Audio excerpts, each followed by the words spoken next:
The Lamprogue mage clan assesses a child's magical prowess when they turn 3. When they learn that Seika will only be an E-rank mage, they feel ashamed. He still remembers his previous existence as Haruyoshi, the most powerful SS rank exorcist from another planet. He used his skills to subdue strong demons and make them his obedient servants. However, because of their fear of him, the Exorcist organization coerced the student he cared about the most to murder him.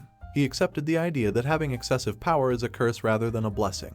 He gave his heart to those he loved, defending and sustaining them always. However, everyone turned on him in the end. To follow someone powerful and conceal his power, he cast a spell on the verge of death that would transport his soul to another world, where Seika, a mage from the Lamprogue clan, was his new identity. Both Seika's mother and father were adept magicians and demons, respectively. But when he was a baby, his uncle Blaze adopted him and claimed he was his son by a different woman. His lack of magical ability also hurt his reputation among the family, but also led to his second brother, Glai, picking on him and bullying him. Seika, however, continues to employ the covert exorcism methods he learned in his previous life. He transforms fallen leaves into crows. However, Glai soon appears, calling Seika a loser and hurling insults at him. Seika begs him to stop, but Glai grabs him by the shirt and yells at him to be respectful. As Glai prepares to strike Seika, his evil brother is being attacked by crows. Fortunately, Ruft, the oldest brother, steps in and safely transports Glai. Seika turned 7, but nothing changed in his situation.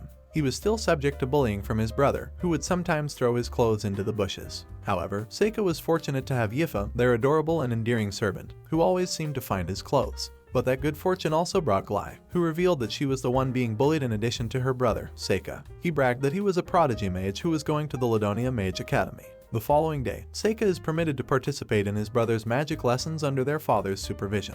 Blaze gave the orders, and Glai and Seika displayed their magic skills. When compared to his personality, Glai's magic abilities are respectable. He attempts to prove his superiority to Seika. He asks Seika to perform a spell, which was impossible because Seika lacked the magical ability to humiliate him. To everyone's surprise, however, Seika was able to use spiritual techniques to generate a blue flame that destroyed everything.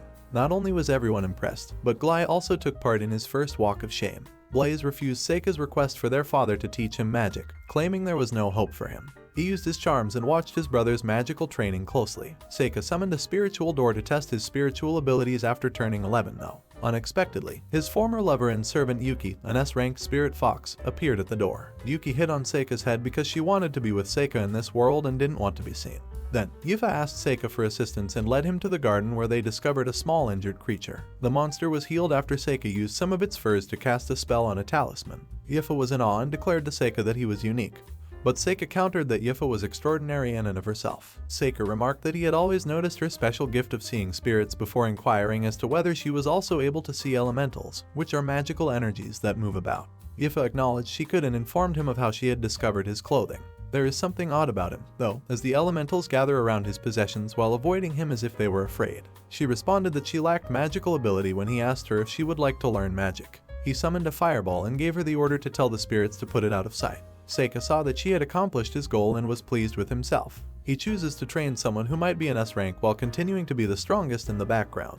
On Seika's 12th birthday, the household staff screamed in terror as a massive A-rank lizard monster approached their home. Seika ran outside to guard Yifa, who was still outside, as she was concerned for her. Fortunately, Yifa was able to repel the beast with the aid of the spirits. Then Seika intervenes and resolves the situation on his own. He was able to make the monster follow him, and then, in front of everyone, he vanquished it with a single magical spell. How could someone without magic defeat an A-rank monster with just one spell? Had everyone's mouths open in disbelief. Blaze hosted a lavish feast to commemorate Seika's success. When he asked Seika if he wanted a reward, Seika replied that he would like to join the Mage Academy and bring Yifa along. Blaze was aware of Seika's exceptional qualities, including his ability to use magic before the age of 10, a feat usually reserved for demon kings or heroes. Glai didn't agree to his request, but he did. Only one member of their family is eligible to enroll in the Mage Academy. As a result, Glai challenged Seika to a duel, with the prize being admission to the academy for the victor. The two brothers went outside to fight, with Glai unleashing a full-scale magic wand assault.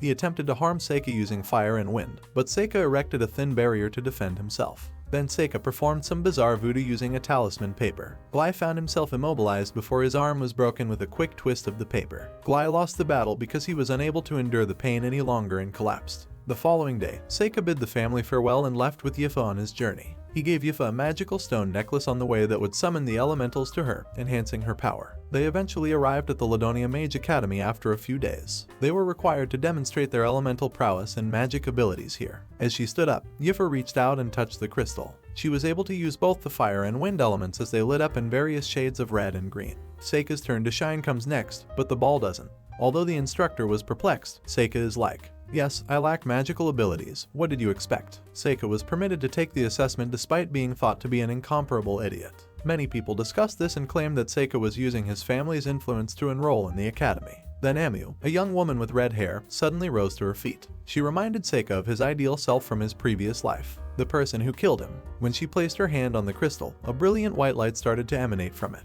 As a result, she was able to exert control over the fire, earth, wind, and water elements. Even Seika, who learned that she is the strong person he will follow while acting weak, begins to pay attention to her. All of the students gathered outside for a practical exam as the admission exams went on.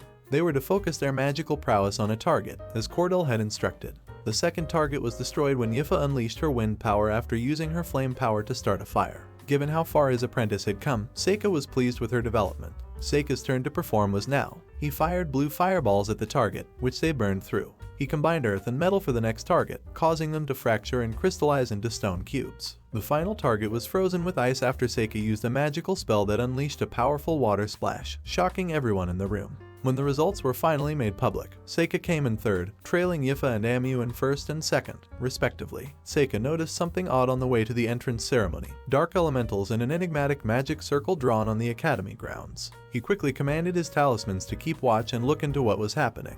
In the ceremony hall, where Onmyouji spoke about her desire to become a better version of herself, the two traveled further. Seika was brought back to the time when he had desired to grow stronger as well, only to become a target and ultimately perish. Crowds of C-ranked demons suddenly stormed the castle, causing chaos and fear throughout. The demons attacked Onmyouji in an attempt to capture her because of her incredible power, which led them to believe that she might be the prophesied hero or demon king. Seika used the talisman to locate the strong B-rank demon that was using a magic circle to call forth the lesser demons. The demon army rushed forward to attack as soon as they spotted Seika. After stopping them with a spell, Seika banished them to a different dimension. The boss demon was then Seika's opponent. To defend himself from Seika's blue fireballs, the demon built stone walls. Seika tried to use talismans on the adversary, but the adversary was able to cast a stronger spell and use fire to destroy the talismans. Seika was growing impatient as he was unable to connect with any blows. Then the demon conjured a flying sword, but Seika avoided it. The demon gained the upper hand, though, by altering the path of the sword with teleportation. The demon then launched a fire attack, forcing Seika to leap to avoid it.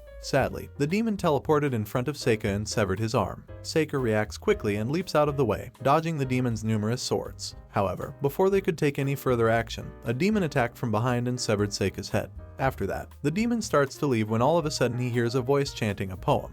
He turns around in shock to see Seika standing there unharmed and alive. Then Seika unleashes a waterfall of power that splashes, but the foe dodges and escapes in time.